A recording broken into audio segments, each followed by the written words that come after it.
En fait, je sors avec un monsieur il y a plus de 6 mois déjà. Et il m'a donné un cadeau de promesse. Et ces derniers temps, on a eu un petit souci. C'est vraiment quelque chose qui est, pour moi, de mon côté, c'est pas vraiment quelque chose de grave. Et le matin, il s'est réveillé. Bon, c'est quelque chose que je n'ai pas l'habitude de le faire tout le temps. Mais ce jour-là, j'étais un peu fatiguée. J'ai pas fait son petit déjeuner. Il m'a demandé et du coup, je lui ai dit que il n'y a plus des œufs, des trucs comme ça, ce que je dois faire pour son petit déjeuner, qu'il n'y a plus. Sans se rendre compte, et il a su qu'il reste encore des œufs. Et du coup, il est parti dans la cuisine, il est ressorti, il est venu me mettre dans un état. Coach, je ne sais pas, il s'est mis dans un état, il a retiré même le bac de promesse qu'il m'a fait. Et je me demande... Toi, qu'est-ce que tu toques là? Tu enlèves ton micro, sinon je t'enlève tout de suite. Je me demande aujourd'hui, est-ce que ce genre de comportement, est-ce que je dois essayer de continuer pour voir vraiment la suite ou bien de gagner temps? Parce que je me sens un peu gênée depuis après ce qui a été passé. Je me sens pas bien. J'ai un peu mal parce que après ça, on s'est réconcilié. J'ai enlevé cette bague de promesse. J'ai remis je posais sur la table avec une petite chaînette en or et j'ai posé et du coup il a récupéré. Je lui ai dit que je ne vais pas porter parce que pour moi, ce qu'on dit cadeau, c'est un cadeau. Même si on a des problèmes, tu n'as pas le droit de me demander de retirer autour de mes doigts ou bien voilà. Oui, mais ma chérie, tu lui reproches quoi? C'est quoi le problème? Quelle est la question, s'il te plaît? Mais la question, est-ce que je dois rester avec lui? Parce que deux fois, s'il s'énerve, il se met en colère, mais il se met dans tous ces états, en fait. Je ne comprends pas. Oui, mais là, ce pourquoi tu m'appelles là, qu'est-ce que il t'a demandé de faire que tu n'as pas fait et il a retiré la bague de fiançailles?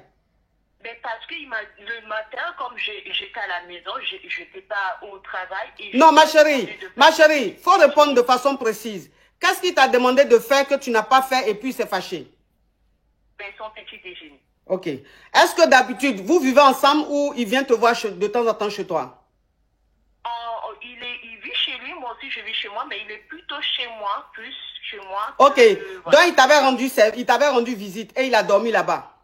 Oui. Ok. Est-ce que d'habitude, quand il va dormir chez toi, tu lui fais son petit déjeuner le matin? La team, on t'apporte, le live est bloqué ici. Ça arrive si je suis à la maison. Ok. Si tu es à la maison, qu'il est là, le matin, c'est toi qui lui fais son petit déjeuner. Oui. Ok. Et pourquoi ce jour-là, tu n'as pas voulu faire? Parce qu'il n'y avait pas des œufs. Mais pourtant, il y avait des œufs, ma chérie. Parce qu'il allait, il a vu les œufs.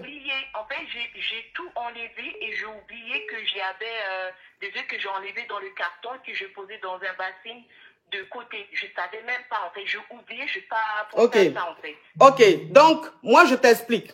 D'accord. C'est-à-dire, vous savez, quand vous êtes avec vos mecs, hein, même si vous n'êtes pas mariés, et que vous avez une habitude avec ces hommes-là, quand vous voulez changer, c'est normal que ça les frustre. Si le mec, d'habitude, quand il va dormir chez toi, tu lui prépares son petit déjeuner, je veux dire, tout est une question de base. C'est pour ça qu'on dit dans une relation amoureuse, la base, ça compte. Parce que la base, c'est comme un enfant qui commence à marcher. C'est à partir de là qu'il évolue. Donc, si à la base, c'est-à-dire que dès le départ, tu lui préparais son petit déjeuner, ça veut dire que tu l'as éduqué ainsi. Donc, le fait que tu ne fasses pas ça le matin et que tu lui dises qu'il n'y a pas des œufs, et lui voit déjà le nom que tu as dit, ça le frustre, il va vérifier, il ne voit pas les œufs, ça le frustre encore, il prend ça pour de la méchanceté. Il se dit, mais elle fait de la méchanceté sur la nourriture. Les œufs, ça coûte combien? Donc, je vais dire, la bague qu'il a retirée, qu'il a déposée, il n'a pas retiré parce qu'il est capricieux, il a retiré parce qu'il n'a pas compris ton attitude. Vu que vous avez dormi et que normalement la nuit s'est bien passée, vous avez fait le grêlis qu'il fallait et tout, donc il estime que la nuit a été bonne. Il n'y a pas lieu de dire qu'on ne me fait pas le petit déjeuner et il n'y a pas lieu de dire qu'il n'y a pas d'œufs, puisque les œufs sont dans le frigo. Donc ça, c'est un problème d'incompréhension. On appelle ça une incompréhension, ma chérie. C'est toi qui... Tu l'as fait involontairement. C'est-à-dire, c'est pas prémédité. C'est pas quelque chose que tu as fait volontairement. C'est quelque chose que tu as fait involontairement. Mais lui, comment il a perçu la chose, ça l'a blessé.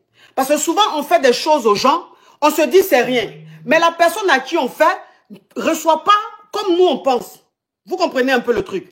Donc, c'est ton chéri, si tu l'aimes, il faut parler avec lui. Et ne te sens pas, ma chérie, s'il te plaît, ne te sens pas petite ou ne te sens pas rabaissée de lui présenter tes excuses. Il faut lui expliquer tout simplement que peut-être tu étais un peu fatigué, tu t'étais pas bien réveillé. Tu sais, il y a des jours comme ça, on se réveille le matin, on n'est pas d'humeur. Ou on est encore endormi. Donc, il y a des choses qu'on ne fait pas. Donc, tu lui expliques que tu t'étais pas bien réveillé et que tu as cru que les œufs étaient finis. C'est des choses qui arrivent, on appelle ça l'oubli. Mais il faut que vous communiquez. Et s'il y a lieu de t'excuser, il faut t'excuser, ma chérie. Il faut pas rentrer dans une sorte de rébellion où il faut pas dire, mais je ne suis pas sa femme de ménage, je ne suis pas sa cuisinière, je ne suis pas obligée.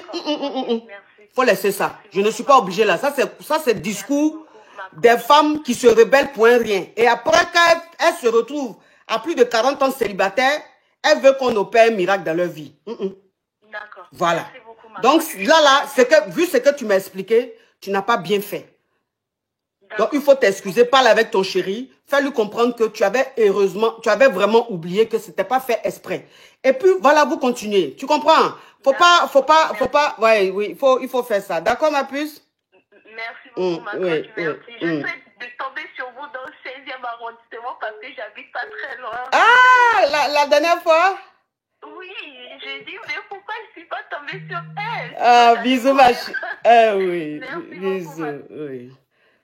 Oui, toi qui es sur TikTok, tu me veux quoi?